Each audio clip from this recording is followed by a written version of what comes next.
అనేక రకాల వైఎస్ఆర్ కాంగ్రెస్ పార్టీ శ్రేణులను, ముఖ్యంగా వైఎస్ఆర్ కాంగ్రెస్ పార్టీలో ప్రధాన భూమిక పోషించే నాయకులందరినీ కూడా టార్గెట్ చేసి అనేక విధాల ఇబ్బందులు పెడతా ఉన్నారు, అనేక రకాల కేసులు పెడతా ఉన్నారు. ఈరోజు ఇక్కడ పరిస్థితి చూస్తే ఒక తాలిబన్లనో లేకపోతే ఏదో విదేశీ టెర్రరిస్టులు ఎవరైతే ఉంటారో వారిని ట్రీట్ చేసే విధంగా ఇక్కడ పరిస్థితులు ఉన్నాయి.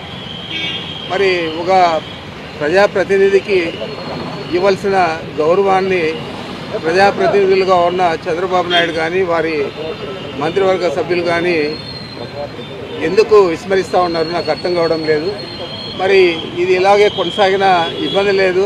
వైఎస్ఆర్ కాంగ్రెస్ పార్టీ శ్రేణులు తప్పకుండా ఈ పరిస్థితిని అధిగమించి ఈ ప్రభుత్వానికి బుద్ధి చెప్పే రోజులు దగ్గరలో ఉంటాయి.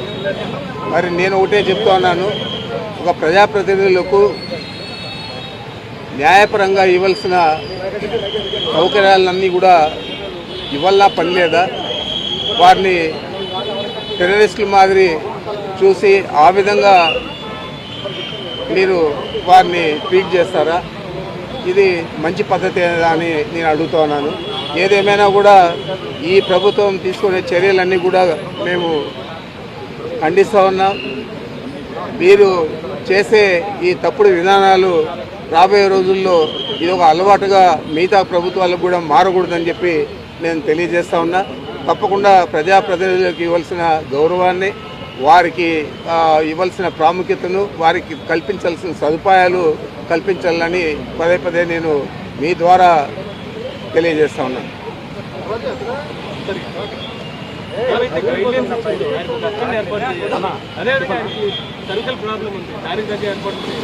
అన్నీ కూడా ముందు జైలు నిబంధనల ప్రకారం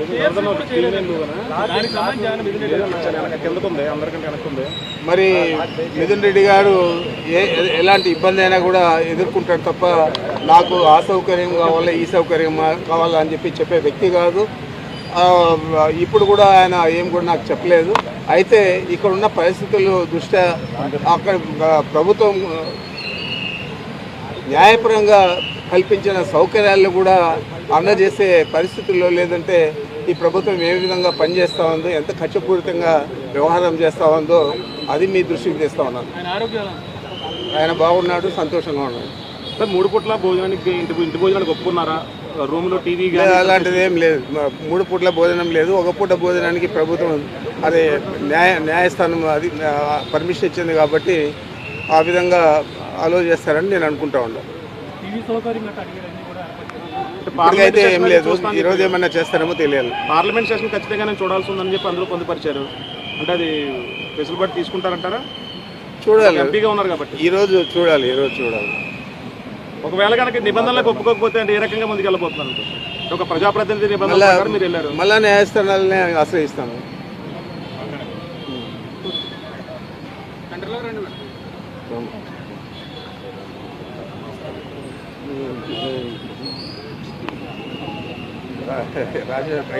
అందరికీ నమస్కారం అండి. ఈరోజు మరి మిథున్ రెడ్డి గారి మీద ఏవైతే మద్యమ కేసులు బనాయించి ఆయన అరెస్ట్ చూపించారో ఇది అక్రమ కేసు, అన్యాయంగా ఆయన మీద బనాయించారని చెప్పి మా వైసీపీ నాయకులం అందరం కూడా తీవ్రంగా దీన్ని ఖండిస్తున్నాం. మా ప్రభుత్వం అధికారంలో ఉన్నప్పుడు, జగనన్న ముఖ్యమంత్రిగా ఉన్నప్పుడు ఈ మద్యమ దుకాణాలని ప్రభుత్వమే నడిపించి ప్రభుత్వానికి ఆదాయాన్ని చేకూర్చారు.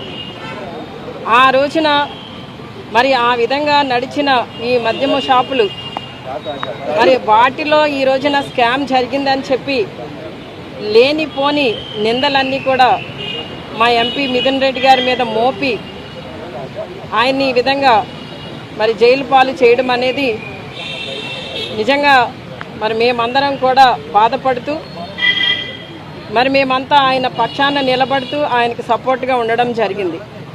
అంటే ఈ రోజున ఎంతసేపు కూడా ఈ కూటమి ప్రభుత్వం డైవర్షన్ పాలిటిక్స్కి తెరలేపుతూ ఈ రోజున మిథున్ రెడ్డి గారి మీద బనాయించిన అక్రమ కేసు కూడా ఒక డ్రామా అని చెప్పి మీకు తెలియజేస్తున్నాను.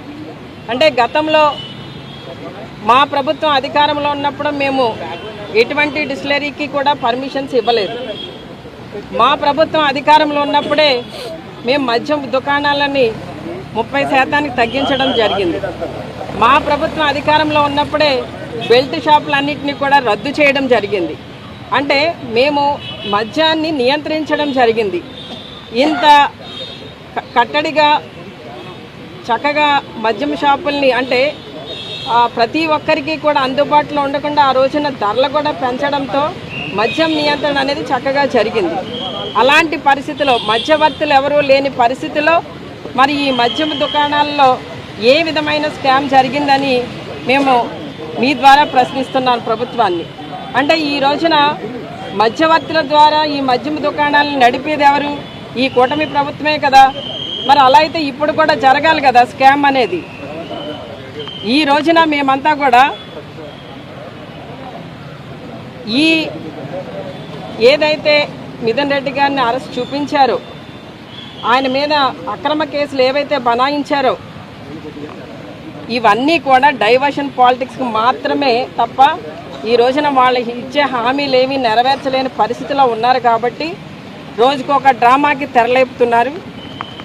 అంతకుమించి ఇక్కడ అక్రమాలు జరిగింది కానీ మిథున్ రెడ్డి గారు ఏదో స్కాములు చేసేసారు అన్నది కానీ ఏదీ లేదు.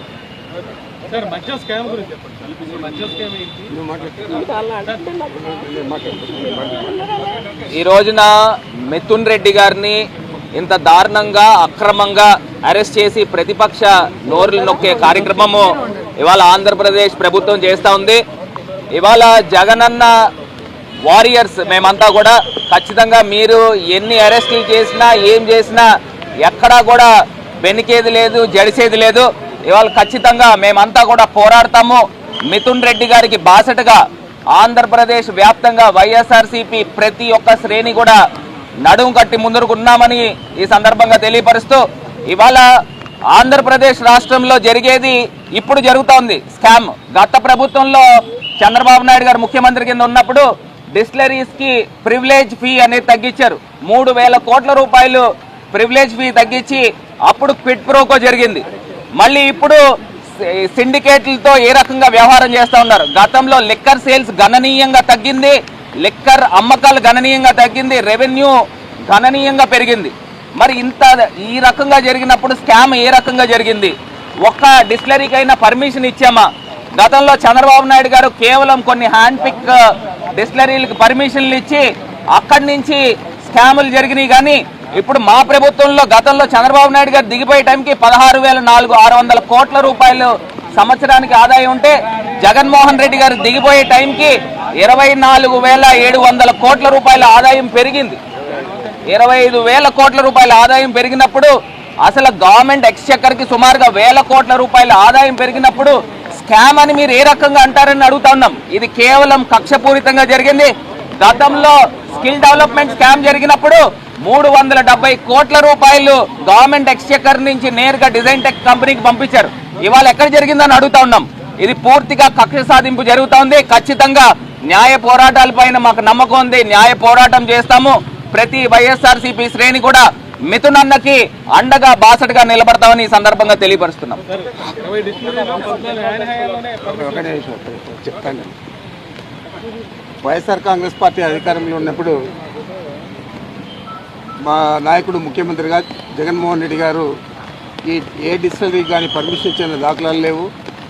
ఏ డిస్టిలరీ నుంచి కూడా మనం ఇల్లీగల్గానో లేకపోతే వేరే విధంగా తీసుకున్న దాఖలాలు కూడా లేవు. అన్నీ కూడా పర్మిషన్లు అన్నీ కూడా చంద్రబాబు నాయుడు ఇచ్చారు డిస్టిలరీస్కు. ఆ డిస్టిలరీస్ నుంచే గత మా ప్రభుత్వం కూడా పర్చేజ్ చేసింది తప్ప ఇవన్నీ కూడా ఈ ట్రాన్సాక్షన్ అంతా కూడా అఫిషియల్గా జరిగింది కాబట్టి బెవరేజెస్ కార్పొరేషన్ ద్వారా దీన్ని తప్పట్టే పని లేదు. మీకు ఉదాహరణకు చెప్పాలంటే ఈరోజు జరిగే స్కామ్ భారతదేశంలోనే ఇంకా పెద్ద స్కామ్.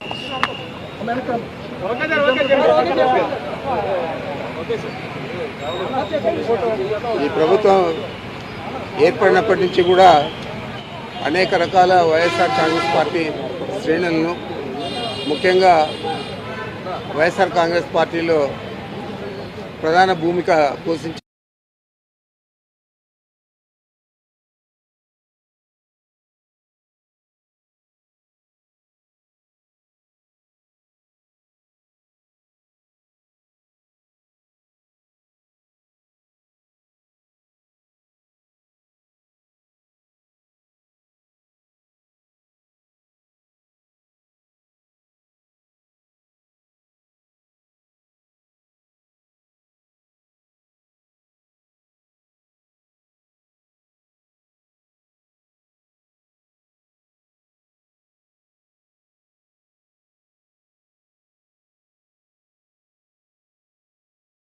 ముచ్చుకుంటారు లోగలు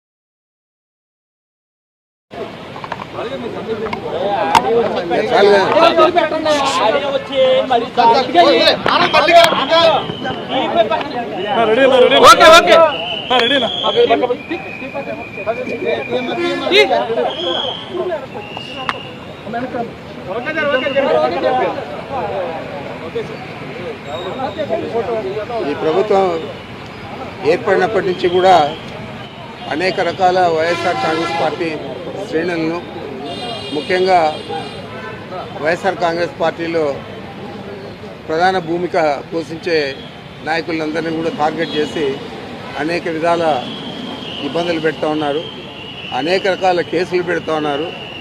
ఈరోజు ఇక్కడ పరిస్థితి చూస్తే ఒక తాలిబన్లనో లేకపోతే ఏదో విదేశీ టెర్రరిస్టులు ఎవరైతే ఉంటారో వారిని ట్రీట్ చేసే విధంగా ఇక్కడ పరిస్థితులు ఉన్నాయి. మరి ఒక ప్రజాప్రతినిధికి ఇవ్వాల్సిన గౌరవాన్ని ప్రజాప్రతినిధులుగా ఉన్న చంద్రబాబు నాయుడు కానీ వారి మంత్రివర్గ సభ్యులు కానీ ఎందుకు విస్మరిస్తూ ఉన్నారు నాకు అర్థం కావడం లేదు. మరి ఇది ఇలాగే కొనసాగిన ఇబ్బంది లేదు. వైఎస్ఆర్ కాంగ్రెస్ పార్టీ శ్రేణులు తప్పకుండా ఈ పరిస్థితిని అధిగమించి ఈ ప్రభుత్వానికి బుద్ధి చెప్పే రోజులు దగ్గరలో ఉంటాయి. మరి నేను ఒకటే చెప్తా ఉన్నాను, ఒక ప్రజాప్రతినిధులకు న్యాయపరంగా ఇవ్వాల్సిన సౌకర్యాలన్నీ కూడా ఇవ్వాలా పని లేదా? వారిని టెర్రరిస్టుల మాదిరి చూసి ఆ విధంగా మీరు వారిని ట్రీట్ చేస్తారా? ఇది మంచి పద్ధతి అని నేను అడుగుతా ఉన్నాను. ఏదేమైనా కూడా ఈ ప్రభుత్వం తీసుకునే చర్యలన్నీ కూడా మేము ఖండిస్తూ ఉన్నాం. మీరు చేసే ఈ తప్పుడు విధానాలు రాబోయే రోజుల్లో ఇది ఒక అలవాటుగా మిగతా ప్రభుత్వాలకు కూడా మారకూడదని చెప్పి నేను తెలియజేస్తా ఉన్నా. తప్పకుండా ప్రజాప్రతినిధులకు ఇవ్వాల్సిన గౌరవాన్ని, వారికి ఇవ్వాల్సిన ప్రాముఖ్యతను, వారికి కల్పించాల్సిన సదుపాయాలు కల్పించాలని పదే పదే నేను మీ ద్వారా తెలియజేస్తా ఉన్నాను.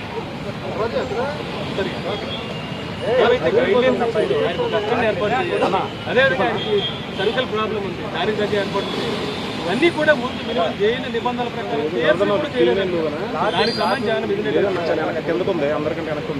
మరి మిథున్ రెడ్డి గారు ఎలాంటి ఇబ్బంది అయినా కూడా ఎదుర్కొంటాడు తప్ప నాకు ఆ సౌకర్యం కావాలా ఈ సౌకర్యం కావాలా అని చెప్పే వ్యక్తి కాదు. ఇప్పుడు కూడా ఆయన ఏం కూడా నాకు చెప్పలేదు. అయితే ఇక్కడ ఉన్న పరిస్థితుల దృష్ట్యా అక్కడ ప్రభుత్వం న్యాయపరంగా కల్పించిన సౌకర్యాలను కూడా అందజేసే పరిస్థితుల్లో లేదంటే ఈ ప్రభుత్వం ఏ విధంగా పనిచేస్తూ ఉందో, ఎంత ఖర్చుపూరితంగా వ్యవహారం చేస్తూ ఉందో అది మీ దృష్టికి తెస్తా ఉన్నాను. ఆయన బాగున్నాడు, సంతోషంగా ఉన్నాడు. సార్ 3 పూట్ల భోజనానికి ఇంటి భోజనానికి ఒప్పుకున్నారా? రూమ్లో టీవీ అలాంటిది ఏం లేదు. 3 పూట్ల భోజనం లేదు. ఒక పూట భోజనానికి ప్రభుత్వం అదే న్యాయస్థానం అది పర్మిషన్ ఇచ్చింది కాబట్టి ఆ విధంగా అలో చేస్తారని నేను అనుకుంటా ఉన్నాను. ఇప్పటికైతే ఏం లేదు. ఈరోజు ఏమన్నా చేస్తారేమో తెలియాలి. పార్లమెంట్ సెషన్ ఖచ్చితంగా నేను చూడాల్సి ఉందని చెప్పి అందరూ పొందుపరిచారు. అంటే అది వెసులుబాటు తీసుకుంటారంటారా? చూడాలి, ఎంపీగా ఉన్నారు కాబట్టి ఈరోజు చూడాలి. ఒకవేళ కనుక నిబంధనలకు ఒప్పుకోకపోతే అంటే ఏ రకంగా ముందుకు వెళ్ళబోతున్నారు? ఒక ప్రజాప్రతినిధి నిబంధనల ప్రకారం మీరు వెళ్ళారు. మళ్ళా న్యాయస్థానాలనే ఆశ్రయిస్తాను.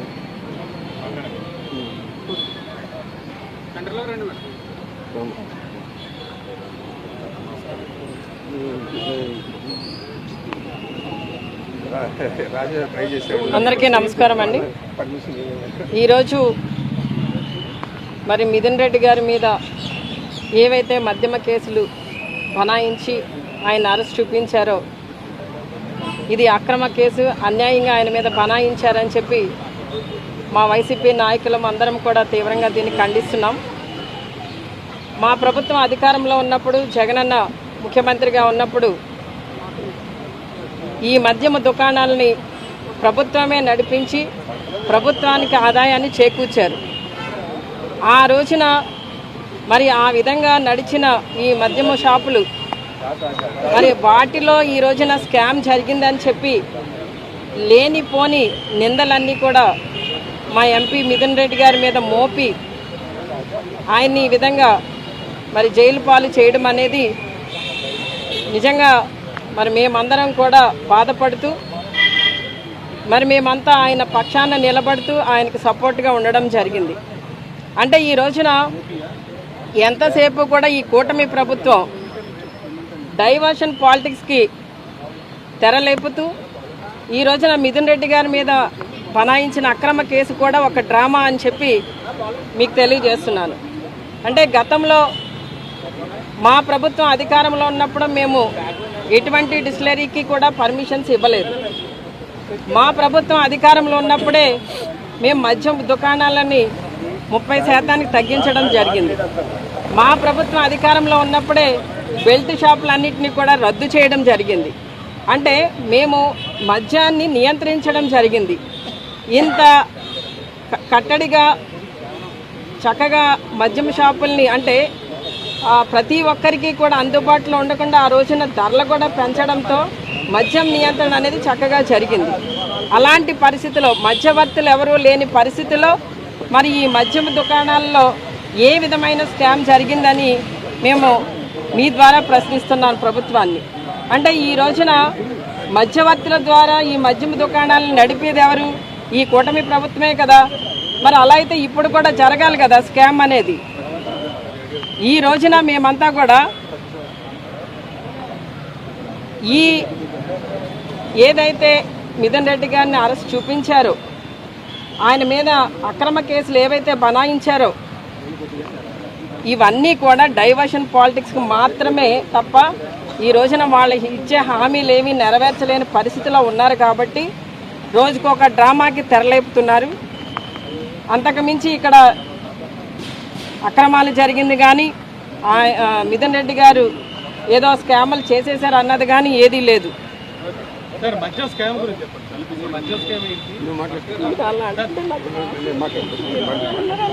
ఈ రోజున మిథున్ రెడ్డి గారిని ఇంత దారుణంగా అక్రమంగా అరెస్ట్ చేసి ప్రతిపక్ష నోరులు నొక్కే కార్యక్రమము ఇవాళ ఆంధ్రప్రదేశ్ ప్రభుత్వం చేస్తూ ఉంది.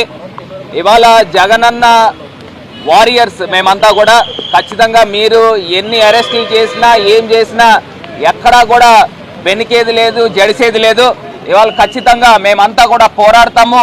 మిథున్ రెడ్డి గారికి బాసటగా ఆంధ్రప్రదేశ్ వ్యాప్తంగా వైఎస్ఆర్సీపీ ప్రతి ఒక్క శ్రేణి కూడా నడుం కట్టి ముందుకున్నామని ఈ సందర్భంగా తెలియపరుస్తూ ఇవాళ ఆంధ్రప్రదేశ్ రాష్ట్రంలో జరిగేది ఇప్పుడు జరుగుతోంది స్కామ్. గత ప్రభుత్వంలో చంద్రబాబు నాయుడు గారు ముఖ్యమంత్రి కింద ఉన్నప్పుడు డిస్టిలరీస్ కి ప్రివిలేజ్ ఫీ అనేది తగ్గించారు. 3,000 కోట్ల రూపాయలు ప్రివిలేజ్ ఫీ తగ్గించి అప్పుడు క్విట్ ప్రోకో జరిగింది.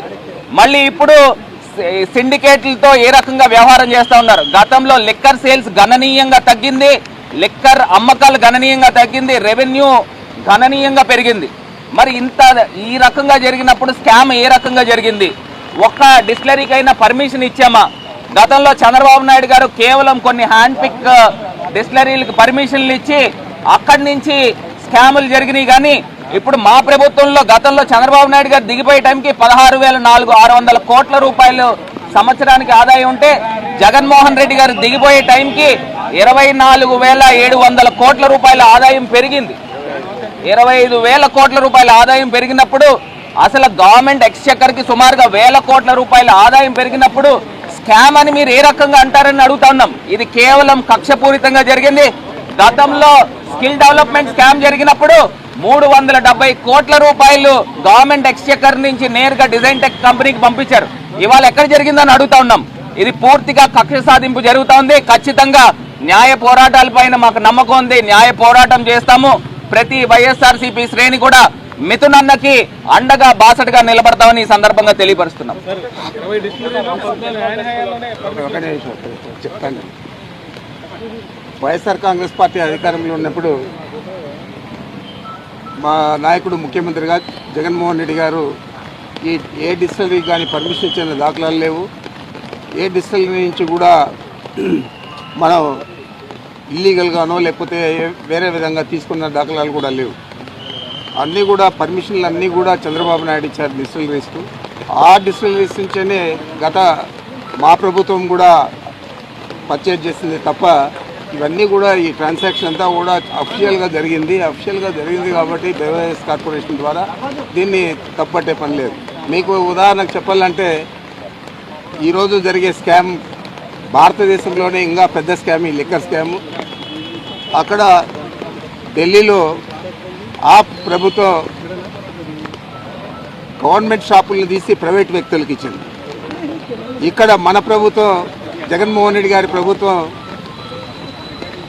ప్రైవేట్ వ్యక్తుల నుంచి తీసి ప్రభుత్వం నడిపింది. ఈరోజు మళ్ళా ప్రైవేట్ వ్యక్తులకు అప్పజెప్పే విధంగా ప్రభుత్వం నుంచి తీసి ప్రైవేట్ వ్యక్తులకు చంద్రబాబు నాయుడు ఇవ్వడం జరిగింది. ఈరోజు అధిక ధరలే కాకుండా అధికంగా ఎక్కువ లిక్కర్ అమ్ముడుపోతాం. ఇంటింటిలోనూ కూడా బాటిల్ ద్వారా సప్లై చేసే పరిస్థితి ఉంది. బెల్ట్ షాపులు కాదు, ప్రతి ఇంటికి కూడా సప్లై చేసే పరిస్థితి ఉంది. మరి ఈరోజు అయినా కూడా ఆదాయం ఏమైనా పెరిగిందా గత జగన్మోహన్ రెడ్డి గారి ప్రభుత్వం కంటే అంటే ఎక్కడ కూడా పెరగలేదు. మేము చేసిందల్లా కూడా ప్రైవేట్ వ్యక్తుల నుంచి తీసి ప్రభుత్వం నడిపింది. నీకేమో మీ ప్రభుత్వం దీపేటప్పటికి 2014 నుంచి 19 దాకా ఆ రోజు 2018-19లో కేవలం 17,000 కోట్లు మీ ఆదాయం ఉన్నది. మా ప్రభుత్వం దిగిపోయేటప్పటికి క్వాంటిటీ తగ్గింది, రేట్లు పెరిగాయి. మేము అధిక ధరలు పెట్టి గవర్నమెంట్ నుంచి తీసి మీరు అదేవిధంగా ప్రైవేట్ వ్యక్తులకు గవర్నమెంట్ నుంచి తీసి ఈరోజు